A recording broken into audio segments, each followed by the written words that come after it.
तो योगेश जी यहाँ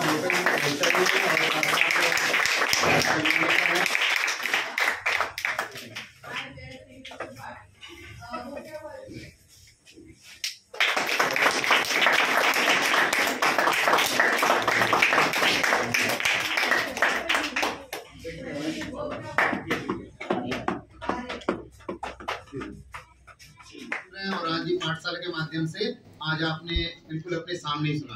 आप काफी देर से इंतजार कर रहे थे, तो कुछ बच्चे चले भी गए, तो आप अभी आगे का कार्यक्रम करते हैं। अभी अंगत लोगों से मिला, जो उद्देदार हैं उनसे भी मिला, तो सब लोगों से कुल मिला मेरा जो अनुभव है तो ऐसा है कि आप जो कार्य कर रहे हैं ये आप अक्सर लोग बोलते हैं वो हमें प्रभावित कर रहे हैं, तो यहाँ पे मैं बोलूँगा आप हमें प्रेरित कर रहे हैं। कार्य है ना आपको करके आप न सिर्फ मैं प्रेरित कर रहे हैं, आप पूरे समाज को प्रेरित कर रहे हैं कि आइए ये जो शिक्षा एक ऐसा हथियार है जिससे अब दुनिया में जितनी भी क्रांतियाँ आई हैं किसी भी चीज़ में वो शिक्षा से ही आई है। और वो आप वो महान कार्य कर रहे हैं जिसके लिए मैं कहूँ मेरे पास शब्द नहीं है, मैं अपने शब्दों में आपका मैं अदा करूँ बच्चों के प्रति कि आप जिस तरह से कार्य कर रहे हैं। तो दिनेश जी और बहुत आप पूरा सपरिवार आपने देखा है कि आपके हमारी तो वो भी लगे हुए हैं, बच्चे भी यहाँ इतने सारे बहुत बेहतरीन और निरंतर आप एक्टिव रहते हैं। मुझे लगता है मैं पहली दफे ही यहाँ पे आया, हमारी पहली मुलाकात शायद उत्तराखंड भवन में हुई थी, इससे बहुत मुलाकात हुई हमारी। तो क्या होता है मुलाकात होती होती देखिए मुझे लगता है जो 3 साल की मुलाकातों के बाद मिलना हो रहा है यहाँ पे इस तरीके से होने तो होता था। तो देखा हम जिस रूप में आगे कर रहे बहुत ही बेहतरीन कार्य। और देखिए काम क्या होता है ना, हमें आज हम ये जो समाज में जो रीति चल पड़ी है ना कि जो आदमी हो जाए तमाम तरह के लोग उसको चिपक जाते हैं आसपास से आके, लेकिन वो नहीं देखते कि जो उनके जो आदमी वहां से आया स्ट्रगल करके तो उसके आसपास वो लोग कितने लोग थे उन्हें भी हटाने की कोशिश करते हैं। तो आपसे मेरी गुजारिश है आप बहुत आगे जाएंगे और हमारे छोटे भाई भी आप तो बिल्कुल आपको मेरी शुभकामनाएं हैं, बहुत आगे आपको जाना है। तो आज जिस तरीके से आपकी जो टीम है उसे आप साथ में लेके चलिएगा। कामयाबी हम कभी कभी क्या करते हैं कि हम कभी कोई मैं अगर इन बच्चों को भी मैं कहूँगा जो बच्चे यहाँ पहाड़ से भी हैं तो बिल्कुल जो यहाँ पे आप जो सीख के जा रहे हैं उसे अपने जीवन में आप इम्प्लीमेंट कीजिएगा और कोशिश कीजिएगा कि आप लौटेगा पहाड़ों की तरफ ना आप जो दे सकते हैं। क्योंकि मैं अभी एक कार्यक्रम था देहरादून में ही था, मैंने जो कार्यक्रम था अब तक आए हो कुछ में तो वही था, वहाँ पर मैंने ये बात रखी हुई है कि तुम आ जाओ पहाड़, कोई गाना भर नहीं है, कोई गीत भर नहीं है, वो एक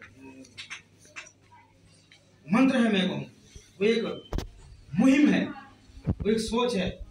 आइए लौटिए पहाड़ों की तरफ। अगर आप सक्षम हो गए हैं। तो अगर आपके पीछे आपके रिश्तेदार नहीं है, सक्षम नहीं हुए, तो उनके लिए कुछ कीजिए। अगर अगर वो सक्षम हो गए तो पड़ोस के लिए कुछ कीजिए। अगर पड़ोस आपके सक्षम हो गए तो गांव के लिए कुछ कीजिए, और गांव का अगर सक्षम हो गया तो शहर के लिए कीजिए। लेकिन कीजिए, कुछ ना कुछ कीजिए। तो उस गीत को बनाने का जो मूल ध्येय था यही था। तो वहाँ पे मंगर साहब ने मुझसे पूछा क्या हुआ ये सोच किसकी थी। मैं सबसे पहले तो मैंने उन्हें कहा कि मैं खुद जो 15 साल के बाद पहाड़ उठाऊँ, पहली बात तो मैं ये मूल कारण रहा। उसके बाद से काफ़ी लोग, हर वो लोग जिन्होंने मुझे प्रेरित किया कि इस गीत को मैं लेके आऊँ, बना के लेके आऊँ। उस टाइम पे जो सीएम त्रिवेंद्र जी थे, तो उन्होंने उसको गीत को लॉन्च किया था। उनका उसमें उन्होंने भी कहा इसको बनाइए करके। मैं सभी का धन्यवाद करता हूँ। लेकिन जब एक कार्य होता है ना, तो उसमें तमाम तरह के लोगों का कंट्रीब्यूशन, किसी एक का नाम लेना आपके बड़ा मुश्किल होता है कि आपका भी ये करवा के, तो उसमें कई लोगों की भागीदारियाँ होती हैं। वैसे ही आप ये जो कार्य कर रहे हैं, तो जितने भी लोगों आपको आपकी इस कार्य में भागीदारी है, उन्हें भी मैं बधाइयाँ दूंगा। और उन्हें भी मुझसे भी मैं एक अपील है कि आप निरंतर जिस तरीके से हमारे छोटे भाई को आप सपोर्ट कर रहे हैं, वैसे ही करते रहिएगा। और बेहतरीन देखिए साहब, हर किसी का यहाँ पर सफर लिखा हुआ है, वहाँ आप पहुँच के रहना है। वो भगवान की आप कोई तो कभी कभी चीज़ें हो जाती हैं, मन से आ जाती है, मन हमारा ये कर देता है कि हाँ कहाँ से पहुँचना है। तो आप हम पहुँच के रहेंगे, लेकिन हम कैसे पहुँच रहे हैं ये इंपॉर्टेंट है बस ना। हम किस तरीके से पहुँच रहे हैं, कर्म करके पहुँच रहे हैं या ऊपर से सडनली आके पहुँच रहे हैं। काफ़ी लोग बोलते हैं आज भी कि आप ये हैं वो हैं, आप इतना ऐसे मत रहा करो, यहाँ मत जाया करो। नहीं, हमें संघर्ष चुनना है हमने ना, वो नहीं करना। अगर हम किसी दूसरे क्षेत्र में हम जाएंगे तो संघर्ष को चुन के जाएंगे, संघर्ष से निकल के जाएंगे, नहीं कि हम आगे इस तरीके से आगे जाएंगे। तो ये मेरा है, और आपको मेरी बहुत बहुत शुभकामनाएं। और इतना ही मेरे था, तो नई सोच नहीं पहल की पूरी टीम को बहुत बताऊंगा। मैं जो पहाड़ को मेरे साथ सुना ही होगा आपने, या मैं एक दूसरा अभी मैं बांस में बनाऊंगा। देखिए, बांस हो गया, काफल हो गया, देवदार हो गया, बुरांस हो गया, ये मात्र पेड़ भर नहीं है, ये जीवनदायी वृक्ष है। सोचिए उस मंजर को, जब पानी की खानों में ही पानी नहीं होगा तो क्या त्राहिमाम मचेगा। हाँ? तो इसलिए हम आए हैं, बांस को संरक्षित करें। इन सब जो चारों पौधे हैं, इन पौधों का हम वृक्षारोपण करें। और गाँव गाँव की धार बांझ, जहाँ बांझ उग सकता है, हरले के टाइम पर हम जाएं और हर एक को प्रेरित करें कि अपने गाँव में जहाँ अगर संभव है, ऐसा नहीं कि हमारे गाँव में होगा नहीं तो हम लगा दें, वो भी नहीं करना है हमने। वो पेड़, अगर हम एक पौधे को सुखा रहे हैं तो वो भी एक बहुत बड़ा हम गलत कर रहे हैं ना। ये हमें सोचना पड़ेगा, जहाँ बांझ हो सकता है हमने वहाँ पे बांझ का एक पौधा कम से कम लगाना है हमने। और हमने लगाना तो हमने 4 लोगों को और प्रेरित करना है कि आप भी लगाइए। बांझ हो गया, काफल हो गया, देवदार हो गया, बुरांस हो गया, जो हो सकता है आपसे वो लगाना है। तो उसी का जो बोल है,